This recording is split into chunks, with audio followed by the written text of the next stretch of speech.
a good thinking and upright politician ought to imagine where they come from and how, because you've lived in this space. Yeah.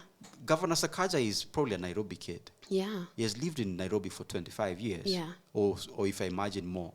So I don't get the disconnect he has with rhetorics.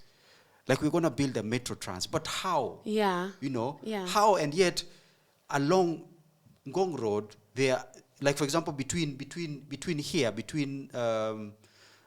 call it the Nairobi Cemetery, the War Cemetery, all the way to the junction. Yeah.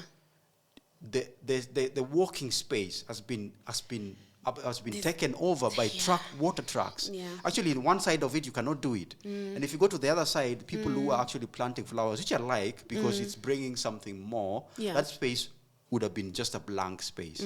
But even how we do it, there's nothing to it.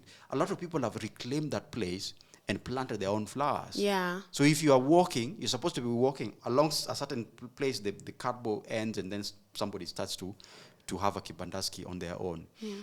So that actually tells how we have very little ideological leaning in terms of what we need to build so that we can capture where we want to go. Because I think development captures your aspirations. Yes. Yeah. Development captures your aspirations, but it also responds to your needs as a human being. You understand? There's a need somewhere here, there's a gap somewhere here that you need to fill. Yeah. And then there's an aspiration. So these things is the merger of these things is what creates development. So most of the times we respond to a need, and we respond to it even poorly so. And the aspiration, that's a totally different thing altogether, because we cannot. Our creative imagination is so low, low. And it's a result of our education system. Yes.